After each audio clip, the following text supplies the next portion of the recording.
Pau é saudação, pau é ancestralidade, pau é reverência. Esse podcast, em parceria com a Cultine TV, é um programa para a gente saudar e celebrar os nossos. Hoje, temos o prazer de receber um artista baiano, múltiplo, queridíssimo, talentoso, nesse podcast. Seja bem-vindo, Dan Ferreira. Muito obrigado, meu pai. Meu pai abençoe a benção. Abençoe sempre. Para a gente abrir esse nosso papo, eu queria que você falasse um pouco sobre a sua origem, sua caminhada, a sua história até aqui, até esse podcast. Caramba. Muita coisa. Bom, antes de tudo, eu sou nascido em Salvador, como o senhor bem falou, no bairro da Fazenda Grande do Retiro, um bairro da periferia de Salvador. Eu sou de dezembro de 91 e logo muito cedo, trabalho do meu pai. Meus pais se conheceram no bairro, minha mãe é do interior da Bahia, Chique. E meu pai de Salvador. Eles se conheceram na Fazenda Grande do Retiro, começam a namorar, minha mãe fica grávida, meu pai tem que vir até o Rio, porque ele tinha passado num concurso público, militar, e ele fica 6 meses aqui e volta para buscar a gente. Nesse período eu já tinha nascido, ele acompanhou o meu nascimento, mas aí com 8 meses eu vim pro Rio, e aí fiquei entre o Rio e a Bahia, desde a infância. Coisa chata, hein? Pô... Mas fiquei entre o Rio e a Bahia. Meus irmãos nasceram aqui. Eu tenho 2 irmãos, o Lucas e o Breno. Sou filho do Marco Antônio e da Renilda. E aí a relação com a Bahia, eu vou chegar até quem eu sou hoje, mas é o que me dá régua e compasso, assim, para seguir a minha vida, para lidar com os desafios da vida. Mas eu tenho um orgulho muito grande, assim, eu costumo dizer que eu tenho dupla naturalidade. Nasci em Salvador, mas cresci em vários bairros do Rio também, assim, morei em São Gonçalo, Ilha do Governador, Campo Grande. Então, assim, entre os blocos afro da Bahia e o carnaval de rua do Rio com bate-bola, isso tudo é o que me molda e que me faz ser quem eu sou hoje. E aí, até chegar na nossa relação aqui, hoje, mais recentemente, há 10 anos assim na minha vida, eu conheço a tradição dos orixás, que sempre foi uma coisa que fez parte da minha vida, muito pela linhagem da minha mãe, assim, minha bisavó era uma mulher de terreiro, e minha mãe conta que quando era criança, assim, toda quarta-feira ela ia num terreiro com a minha avó e tal, chamou o orixá que rege a minha família, até eu chegar no Nixegum, uma saída de Iaú, e na sequência começar a frequentar, não sentir nenhum tipo de... É como se de fato eu entendesse aquilo tudo como parte da minha vida, e até ser o ganso suspenso por Ossan, no Ilha Xegum, casa do qual o senhor é Babalorixá. E é isso. E aí entra a arte na minha vida também, o teatro muito criança, a música de uma maneira geral, assim. Meu pai é um cara que é muito fã de cinema, sempre... Eu sou de dezembro de 91, então a gente ia pra locadora ainda, locar filme. Então toda sexta-feira meu pai ia locar filme com a gente passava o final de semana inteiro assistindo filme em casa. E o universo do cinema, da fotografia, da música sempre foi muito presente pra mim, assim. É isso, a família de baiano no Rio, então a casa do meu pai, dos meus pais, era uma casa, assim, que minha mãe sempre gostou, sempre foi muito musical, gostou muito de música, então a gente fazia as compras do mês, ia guardar as compras, escutando música, sabe? Então, Lazo Matumbi, Jovelina, Timbalada, Clara Nunes, Bethânia, Gil, tudo isso fez muito parte, assim, do cenário em casa. A gente sempre foi uma família que fez tudo com muita música, com muito junto, sabe? Eram 3 filhos, meu pai e minha mãe. No início, assim, meu pai, por conta do trabalho, viajava bastante, passava uma semana fora, militar e tal. E quando ele chegava era sempre uma festa. Minha mãe também, num período da vida, sempre trabalhou e tal. Então a gente ficava, eu comecei a cuidar dos meus irmãos muito cedo. Mas sempre, assim, tudo com muito afeto, muita música, muito amor, assim. Acho que o amor foi uma coisa que, com muito limite, claro. Mãe preta, pai preto, 3 filhos pretos. Muito medo de perder. Então, dentro das limitações deles 2, era, assim, o amor conduzia. Mas também muito cuidado, a disciplina, a educação. Pautando a educação sempre como uma maneira de... Minha mãe falava uma coisa assim, a educação ninguém vai tirar de você. Eu posso não te dar o videogame de última geração. A gente pode não viajar todo ano, mas eu vou manter vocês numa escola, num curso que eu acredite e tal, porque isso é uma coisa que eu vou dar e ninguém vai tirar de vocês. Então, assim, acho que amor e educação foi o que pautou a minha vida para eu ser o ser humano. E mais recentemente, né, eu falei de tudo que me contempla, mas o pai que eu sou, assim, com o Mali Dayal, que é meu filho, a melhor coisa que aconteceu na minha vida. É isso, referências. E eu percebo que você respeita muito essa coisa da referência, de onde você vem, quem você é. Vou fazer 2 perguntas. A primeira é, se não fosse o Candomblé, que é a minha hashtag, que eu faço no final, mas você já chegou chegando. Então eu vou fazer essa pergunta. Se não fosse o Candomblé, pro Dan Ferreira.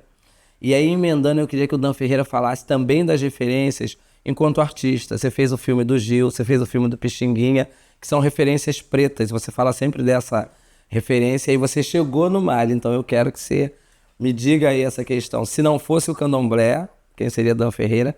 E já emenda dessa referência artística. Vários locais. Bom, pai, eu sempre fui uma pessoa muito saudosista, assim, muito compreendido do meu lugar no mundo, da pessoa que eu sou.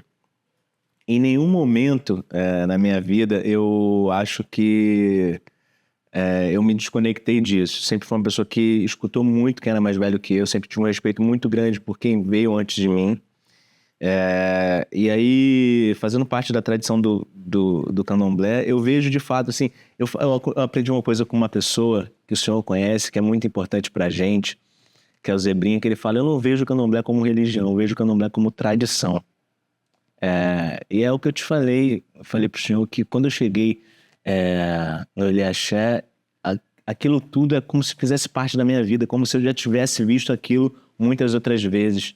Então, o Candomblé foi uma coisa que, quando eu quis muito fazer um jogo a primeira vez, quero descobrir o meu orixá, quero estar mais perto da tradição, o Zebrinha falou uma coisa pra mim assim: meu filho, o orixá já te ama, o orixá já tá na sua vida. Eu olho pra você e vejo, você é um menino preto de 23 na época, 23 anos, que é inteligente, é saudável, é bem sucedido na sua carreira, tá construindo uma carreira bonita, respeita seus mais velhos. Então, assim, o Candomblé já faz parte da sua vida. Mas se não fosse o Candomblé, assim, eu não sei o que seria.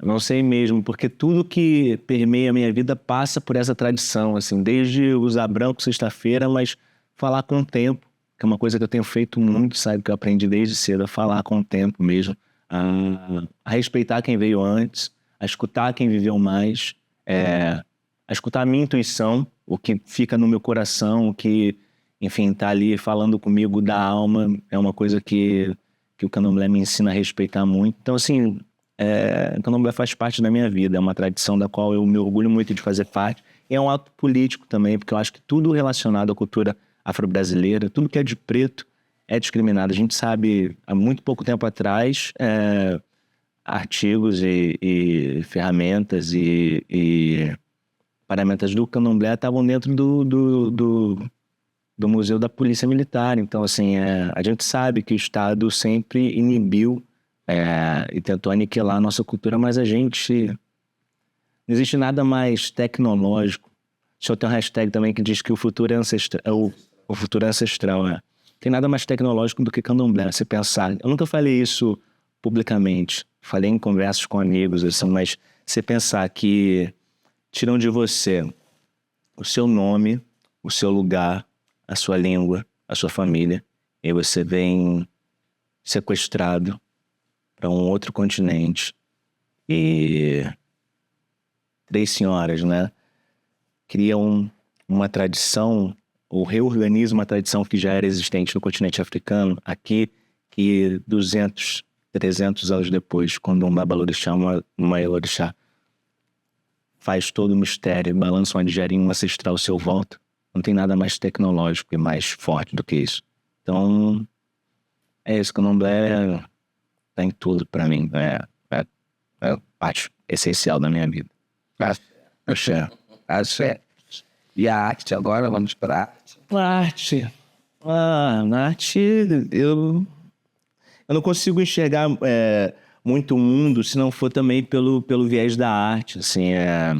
Eu fui uma criança que se expressou muito, assim, eu falo disso no meu disco, por exemplo, quando eu falo que eu cresci desenhando tênis, moda, carro, casa, porque era a minha maneira de materializar coisas que me chamavam a atenção. Moda sempre me chamou a atenção, moda é uma forma de arte. Interpretação, eu era criança que imitava os parentes nas festas de família, ou que olhava um filme e pensava, pô, acho que eu consigo fazer isso. Eu lembro que a primeira vez que eu entrei no cinema, eu tinha 9 anos, a gente locava muito filme em casa, assistia muita coisa. Tinha uma revista, quem é da década de 90 vai lembrar, chamada Recreio, que meu pai comprava, e ela tinha umas coisas de desenhar, assim, desenho, sempre foi uma coisa que me chamou muita atenção, fotografia. Lembro quando meu pai comprou uma filmadora, assim, saiu o 13º dele, ele comprou uma filmadora, porque a gente passava o ano aqui no Rio, né, morávamos aqui, e as férias de dezembro, janeiro, eram sempre em Salvador. Então a gente voltava para Salvador ou para Xique-Xique, assim, para a cidade da minha mãe ou do meu pai. Ou às vezes ia para Salvador, passava um tempo lá e um tempo em Xique-Xique também, pra gente ter o contato ali com a família da minha mãe, ou quando eles não vinham pro Rio. Mas enfim, numa dessas viagens, meu pai pegou o 13º, comprou uma JVC, que era uma filmadora, uma marca de filmadora. E eu lembro que no bairro da minha avó, assim, ele começou a meio que documentar tudo, os almoços e tal, e isso virou uma prática nossa de filmar os encontros da família. Então eu via nisso uma maneira de arte também, uma manifestação artística, aquilo de filmar um momento nosso para depois assistir, sentir saudade daquilo, ou para documentar mesmo, é uma coisa que sempre me chamou muita atenção, assim. Então eu via nisso uma maneira de arte. Mas voltando para o cinema, quando eu tinha 9 anos, a gente foi num shopping aqui em Campo Grande, no Rio, no Oeste Shopping, estava passando o Ursinho Pooh e o Alto da Compadecida. E a gente foi assistir o Alto da Compadecida. Eu, meu pai e o Lucas, meu irmão do meio. E eu lembro de sentir uma coisa muito forte com aquela estética, aqueles personagens. De fato, sentir que eu poderia fazer aquilo. Aquilo era uma coisa que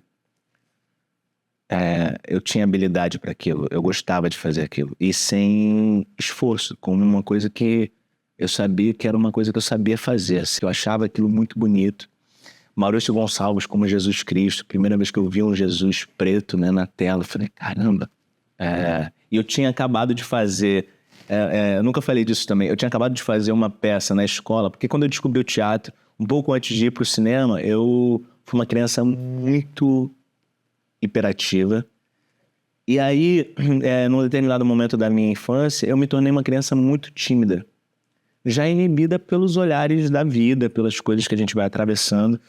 E eu lembro que minha mãe me colocou no teatro. Eu comecei a fazer teatro e descobri no teatro uma maneira, assim, de fato, expressar tudo que eu poderia fazer, assim. Desde um trabalho de escola e muito porque num período lá na escola onde eu estudava, uma professora introduziu o teatro da seguinte maneira. Ela falou assim, olha, da epidemia de dengue, início do ano, ela falou, vocês vão ter que fazer uma fila indiana agora e ir pro pátio, porque a vigilância sanitária tá aí e eles vão vacinar vocês contra a dengue. Escola, todo mundo, né, louco de crianças, já da 5ª série, sei lá, pensando, não posso, não quero, não vou ligar pro meu pai. E aí, quando a situação estava insustentável na sala, ela falou o seguinte, a revolta da vacina começou assim. E nunca mais me esqueci aquilo. Ela introduziu numa dramaturgia um assunto novo que ela ia dar de matéria pra gente. Eu descobri que com teatro eu poderia falar sobre qualquer coisa. Eu acho que é um pouco disso, assim, se eu falo do valor da arte na minha vida. O senhor também é artista, né, que começou na dança, tá nas artes cênicas também. Eu acho que através da arte, assim, por meio da arte, a gente pode falar sobre qualquer assunto, dos mais caros à sociedade aos mais simples, assim. E é uma linguagem universal, porque a arte atravessa todo mundo. A gente sabe do valor da arte em períodos de crise humanitária, por exemplo, como na pandemia. A gente sabe como a arte salvou a gente, sabe como a arte foi, de fato, um respiro para a humanidade e uma seta para um novo. Acho que a arte tem esse valor e esse viés, assim, de fato, movimentar a gente, provocar a gente, causar reflexão. Então, eu entendi muito cedo que eu poderia falar de qualquer assunto através da arte. E tem sido assim até hoje. Você quer citar alguma referência preta? Eu vou citar José Carlos Arandiba, Zebra, que é uma pessoa assim, eu quero ser ele quando eu crescer. Eu olho pra ele e vejo tudo que eu admiro num artista, assim, um propósito de se provocar, de ser cada dia melhor. Mas eu também vejo muito isso numa pessoa como a minha mãe, que é uma artista da vida, assim, que é uma pessoa que tem uma habilidade absurda de se reinventar. E ela teve que se reinventar muitas vezes na vida, por várias questões. E eu vejo isso na maneira como ela trata a família, no casamento dela com meu pai. Ela é uma referência assim, de artista da vida para mim. Uma pessoa que renasce como uma fênix a cada tropeço e sempre tira o melhor de cada situação assim, para seguir mais forte. Essas duas pessoas são referências pra mim. Dan, a gente fala muito sobre referência, né? E você é um cara que fala muito sobre referência preta. Eu também, mas eu acho importante que a gente não fala só é referência, mas é referência preta, né? A gente tá aqui no Cult TV, é muito importante frisar isso também. Mas eu queria que você falasse um pouco dessas referências. Você interpretou 2 caras da música, assim, que a gente tem como muita referência. Um é o Pixinguinha e o outro foi o Gilberto Gil. Que você falasse um pouquinho sobre isso. Bom, eu fico muito feliz, assim, e entendo de fato como uma bênção, assim, no meu trabalho, assim, 2 personagens que de fato fazem parte do meu imaginário musical e eu falei, né, que em casa sempre teve muita música. Então, assim, quando eu soube, o Pixinguinha, inclusive, foi o meu primeiro filme, meu primeiro longa-metragem. Eu sempre quis fazer muito cinema, a televisão abriu as portas para mim, eu sou muito grato por isso, adoro fazer televisão. Mas eu lembro que o cinema foi uma coisa que me chamou muita atenção pela aquela experiência de ter ido primeira vez assistir o Alto da Compadecida lá com meu pai. Então, assim, quando eu soube que ia fazer, eu não acreditei. Veio um convite da Denise Saraceni, que era uma pessoa que eu, inclusive, tinha uma diretora que eu tinha trabalhado em televisão, eu tinha feito 2 novelas com ela. E aí eu falei, não, mas quando é o teste? Ela, não, assim, eu te conheço seu trabalho, você vai dividir o personagem com o seu Jorge, e é você, o Pixinguinha é você. Eu não acreditei. Porque o Pixinguinha, de fato, assim, é o princípio. Todos que vieram depois, assim, bebem daquela fonte. O Pixinguinha é, de fato, o mais, assim. É muito grande, é muito grandioso o que ele contribuiu, o que ele deixou para a música brasileira e para a música do mundo, assim, daqui a, sei lá, se a gente tivesse uma conexão com Marte agora, descobrisse vida em Marte e pudesse mandar coisas aqui, a obra do Pixinguinha com certeza são coisas que a gente ia mandar, ó, aqui tem isso aqui, ó. Pixinguinha é demais, assim, foi uma honra para mim, eu fiz tudo com muito amor e muita dedicação, meu primeiro longa-metragem, demorou um tempo para sair, porque tem essas coisas de cinema, né, a gente primeiro consegue captar para rodar, depois para pós-produzir o filme, editar, enfim, depois pro lançamento. Mas a gente filmou em 2017 e o filme só saiu em 2021. Enfim, pra gente ver também como é o panorama artístico e relacionado ao cinema, assim, como a gente de fato precisa urgente de cada vez mais investimento mesmo, porque Pixinguinha é patrimônio nacional, mundial da música, e o cinema nacional é, assim, uma coisa que permeia a vida. Eu, quando assisti o Alto da Compadecida, entendi que eu podia fazer aquilo. Então é uma coisa que, de fato, movimenta e transforma a vida das pessoas. Então fiquei muito feliz de ter feito, uma honra ter dividido esse personagem com o seu Jorge, ter feito ali ele do início até o período que eles vão para a França, né? Ele passou um tempo na França, muito jovem, com os 8 batutas. Tenho a alegria de estar com Jorge Quininho, seu primo, Pretinho da Serrinha, seu primo, Thiago da Serrinha, seu amigo de infância, fazendo ali os 8 batutas. O Pretinho, inclusive, faz o China, que era irmão do Pixinguinha. E aí, mais pra frente, mais recentemente, o Gil, que meu pai, assim, ficou mais feliz que eu até. Porque ele foi a pessoa que me introduziu também, assim, Refazendo é um álbum que eu escuto até hoje, assim, que eu escuto com o Mali. Põe lá o vinil e escuto. Gil, demais. É o máximo, assim, é de fato uma benção. Eu olho, assim, às vezes, eu tenho uma característica de vivendo e, às vezes, assim, no meio da situação, entender a grandiosidade daquilo. E ter feito lá o Gil no filme da Gal foi isso, assim. Enquanto eu tava fazendo, eu quis me distanciar desse Gil que a gente conhece, que é o Gil que a gente tem registro depois dos 50 anos. Então, eu queria fazer o Gil com uma potência de quem cria um movimento como a Tropicália, sabe? Que foi uma coisa que partiu dele e dos amigos ali, Caetano, e toda aquela galera. Mas o meu compromisso era de fazer alguém que cria um movimento, um Gil jovem, ativo, libertário, muito consciente de tudo, um Gil ligado no universo, sabe? E para mim é motivo de muita alegria, assim, ter conhecido ele, já ter estado com o Gil em algumas situações e saber que ele é uma pessoa que tá aí, sabe? Fico muito feliz com essas homenagens em vida, sabe?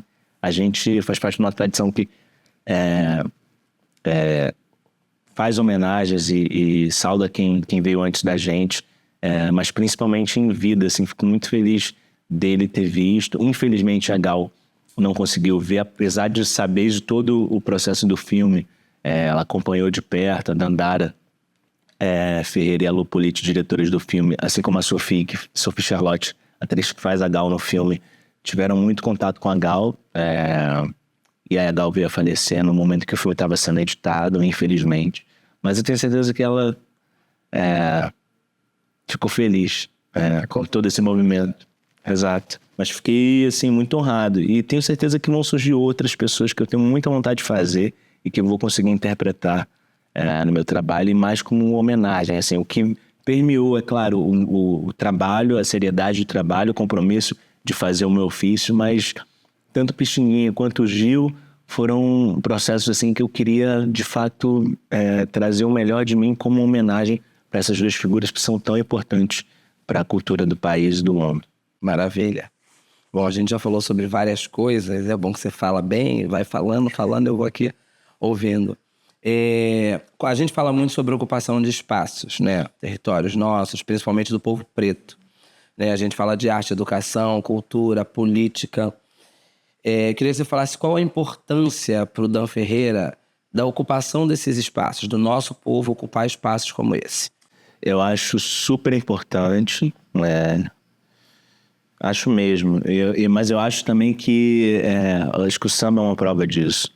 A gente, a partir do momento que ocupa um espaço, a gente tem que ocupar também a nossa maneira, sem esquecer quem a gente é e quais são os nossos propósitos enquanto povo. Não existe, assim, eu falo disso também, desculpa ser autorreferente, mas é só porque veio na minha cabeça agora. Eu falo muito disso no disco também, no Ilá, porque acho que tem uma, não lembro qual música exatamente, não, Saturno, que eu falo que subir sozinho é solitário. Então é muito importante a gente ocupar os espaços, mas quando a gente ocupa esses espaços sem pessoas parecidas com a gente ou que vêm do mesmo lugar que a gente, é muito difícil se permanecer ali. Porque muitas coisas atravessam a gente, né? E o sistema sabe disso. Então, assim, eu acho que a gente tem que ocupar os espaços, mas também fazer questão de que os nossos venham juntos, ou que a gente paute questões que são importantes para os nossos nesses espaços. Porque senão a gente vai estar só ocupando por uma questão de ocupar. Essa questão da representatividade é muito importante e essencial.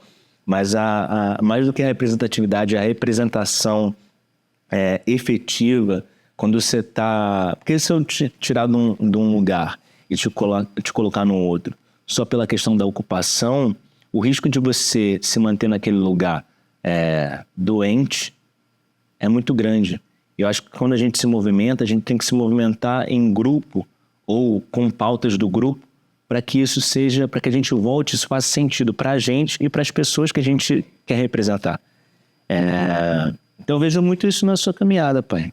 Assim, em tudo que o senhor está movimentando e que esse chamado que a vida te deu, mas é uma coisa que o senhor já faz. A gente conversou sobre isso, né? Uma coisa que o senhor já faz, assim, o Dário já é uma pessoa que sempre articulou e movimentou pelo coletivo. Quando na pandemia, por exemplo, o senhor faz uma campanha para levar mantimentos para a comunidade que o senhor nasceu, isso já a Avante Serrinha é a prova disso, assim, de que nesse momento tá tudo muito complicado, mas eu tenho que fazer algum movimento para que as pessoas do lugar de onde eu vim se sintam amparadas também. Me sinta tem uma frase que eu amo e que eu levo para a vida, assim.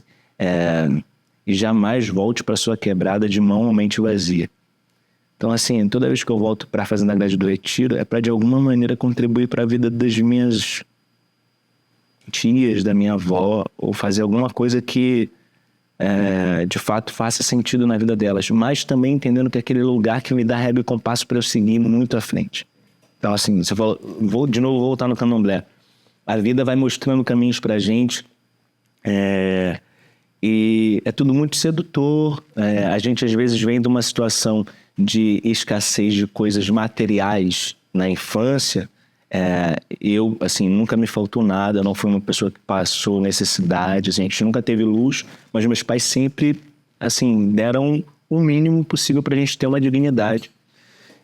Mas às vezes, sabendo da realidade do Brasil, falta muita coisa material, mas ao mesmo tempo a gente tem um ensinamento de conduta mesmo, sabe? De saber entrar, saber permanecer e sair, que eu não vejo em muitos outros lugares. Então, o candomblé, toda vez que eu volto para a roça, é para me conectar com isso. Porque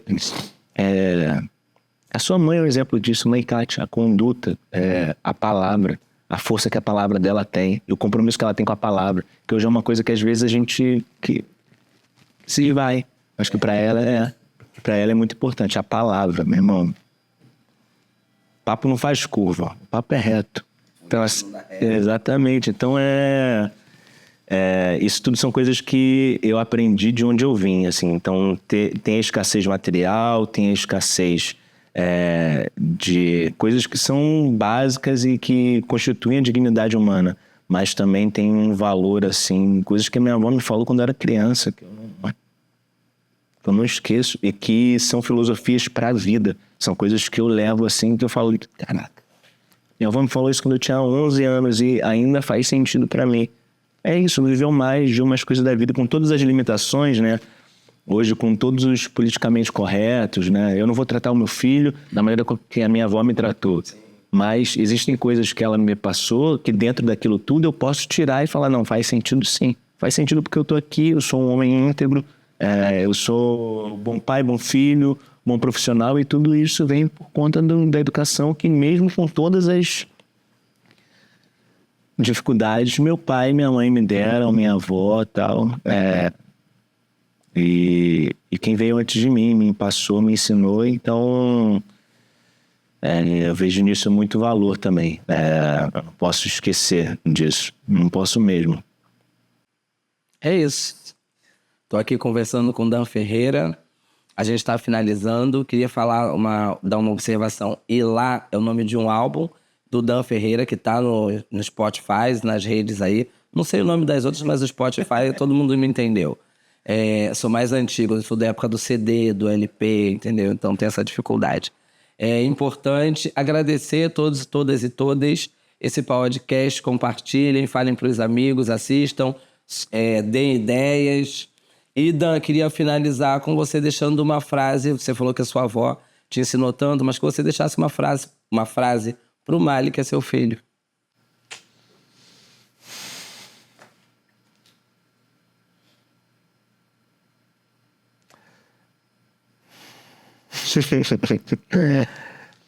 Filho, independente do que o mundo te diga, saiba escutar o que o seu coração fala para você. Não se diminua para caber em espaço nenhum. Saiba o seu tamanho. O amor e a verdade são as maiores forças dessa terra. O seu acordo é com o tempo. O tempo vai mostrar e te fazer ser tudo o que você nasceu para ser. Tá bom? Seu pai tá aqui. Eu te amo, meu filho. É isso, eu finalizo aqui com essa força, com essa ancestralidade e mandando um beijo pro Mali, que é meu neto. Axé. Axé.